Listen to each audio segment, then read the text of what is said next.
Many of you, no doubt, have probably been asked this pretty familiar question.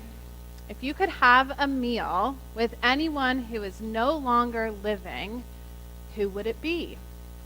Now, some of us may name a president of the past, or a hero or a heroine that was formative to our history. Or maybe you would choose a family member who died a long time ago who you'd love to see again. But personally, I would love to meet a man named Howard Martin.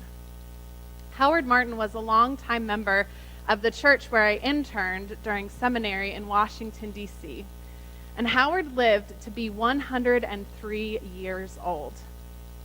But he died in the spring before I started at Wesley Seminary, so I was never able to meet him. But Howard Martin changed my life. Howard had 3 sons, and he used to say that one of his sons should have been a pastor, but instead decided to be a professor of theology. And because of this, Howard wanted to support seminary students to become pastors. And so he started a scholarship at Wesley, which was a permanently endowed internship that I was the first recipient of after his death. And I was able to uniquely work in this church for all 3 years of seminary, something that is very rare for a seminary student. And because of this internship, which was also a scholarship, I didn't need to find another job while I was studying. So Howard's gift benefited not only me, but also the seminary and the church in extraordinary ways. It changed my life forever. Now, Howard and his sons could have decided to do a number of different things with his wealth. But because they chose to give it in this way, his legacy will now live on in the lives of so many future pastors to come. His gift is literally changing the world. Now, this morning, Matthew talks about who we are, how we will be remembered, and how we can create change in a different kind of way. I wonder how many of you, if you were to write your own resume, would write down assets like the words meek, or pure in heart, or poor in spirit, as the Beatitudes tell us.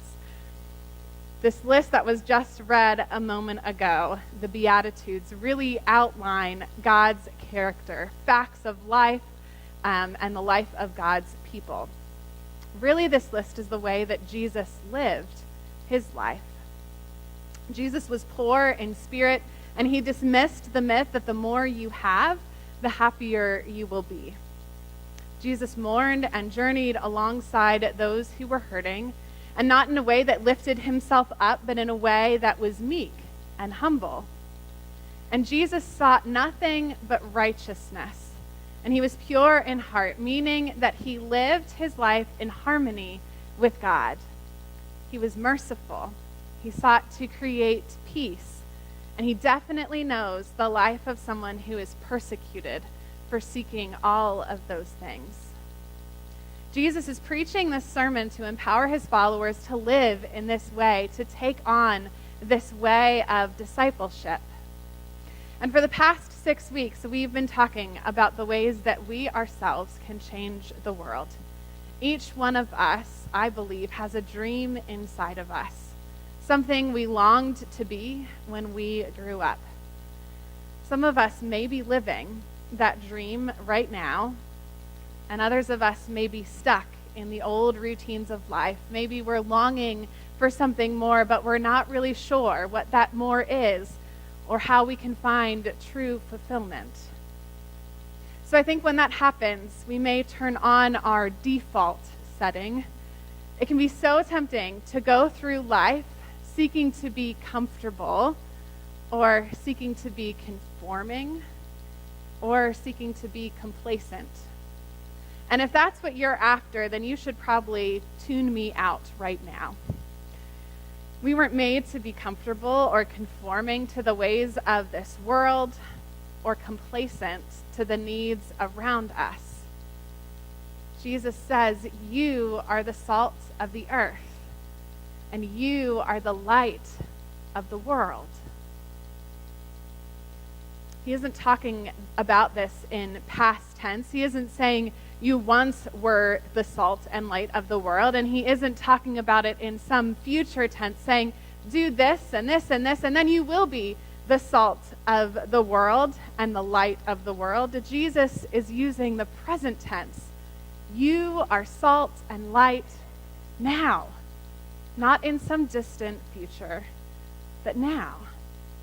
And sometimes I think that the life of a Christian can be so future focused. A couple of weeks ago, when we were talking about evangelism, we talked about evangelism practices that can scare people into accepting Jesus Christ because of what that alternative may be, for fear of eternal punishment. And in the same way, we may see the struggles of this life and the chaos all around us, and it's tiring to be affected by it all. So we may just think, well, Jesus is going to come again, and when he comes, he'll just clear all this mess up.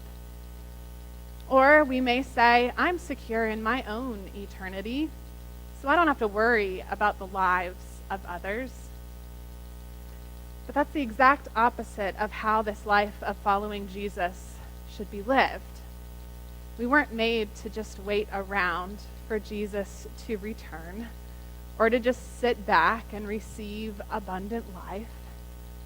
We are salt and light now.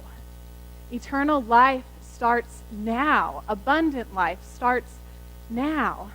We are called to live a life that makes a difference for the whole world here and now. Back in the first century world in which Jesus lived, salt and light were pretty precious commodities. Today, we can just flip on a switch and light comes on, and I'd probably be hard-pressed to find a home that didn't have a salt shaker in its pantry. Both of these things, salt and light, sustain life. Neither of them can be produced easily on one's own. And they both may seem so simple now, but they require careful ingenuity to access and to conserve. Salt and light make all the difference. And sometimes our everyday ways of adding flavor and light to the world also make all the difference.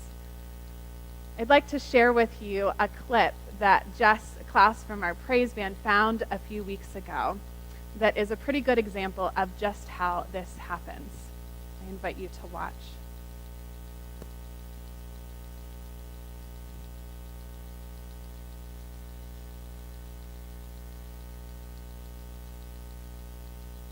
We'll find it shortly.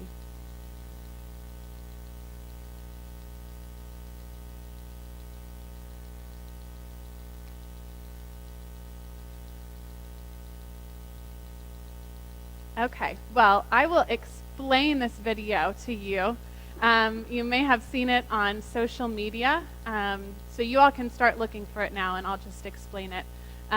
It starts with someone who falls down, and so someone helps this guy back up on his skateboard, and he's so excited that somebody has chosen to help him get back up on his skateboard that he decides to help a woman carry this big bag of groceries that she's carrying.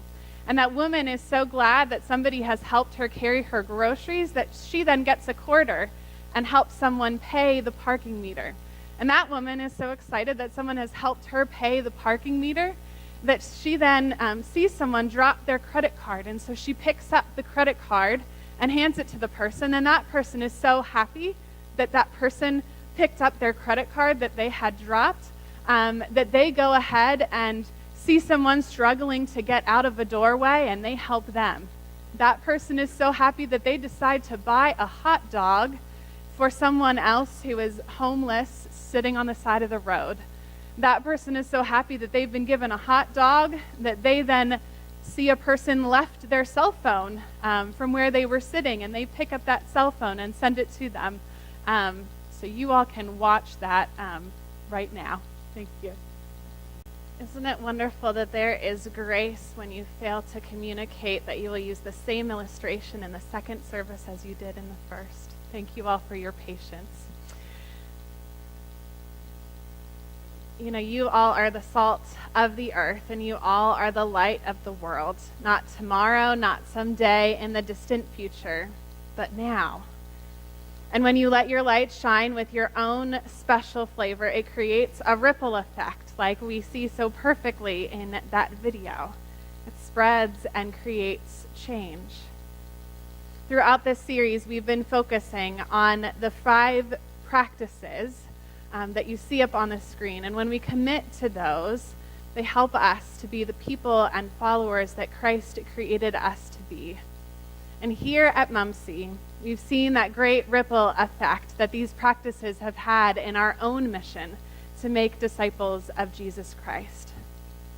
So we've seen that through prayer. Many of you know our prayer shawl ministry here. There are people who spend countless hours praying and knitting together through prayer shawls for the people in our community. And praying not only strengthens the one who is praying, but it also strengthens the one who is being interceded for as well. And twice a month, when we line up those prayer shawls along this altar rail and we lay our hands on them, that same thing happens. And that shawl then becomes a tangible reminder of God's love. And our presence here in church creates a ripple effect as well. Our presence here every week is a gift to one another. When we show up, it makes all the difference. I've heard countless people talk about how their time in worship sets the tone for the entire week.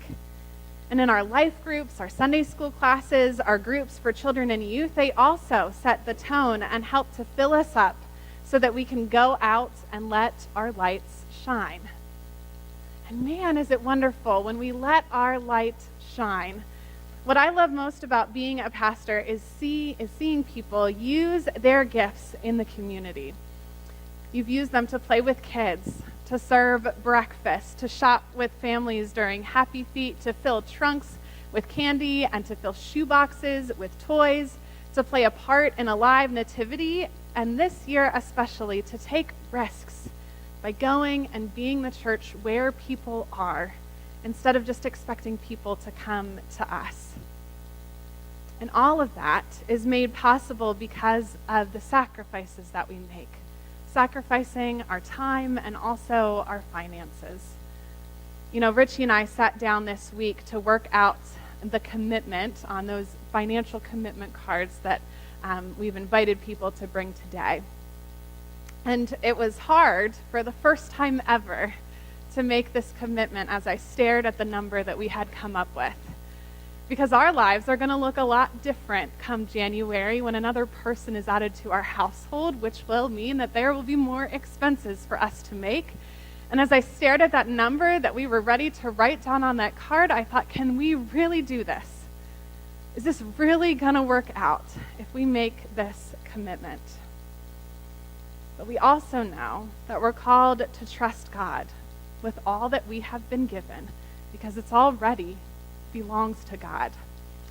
And trusting that God will provide for our needs when we are generous with what we have. And when we do that, God is able to do amazing things in this church and in this world. And that ripple effect continues. It continues when we shine our light by sharing our witness to others.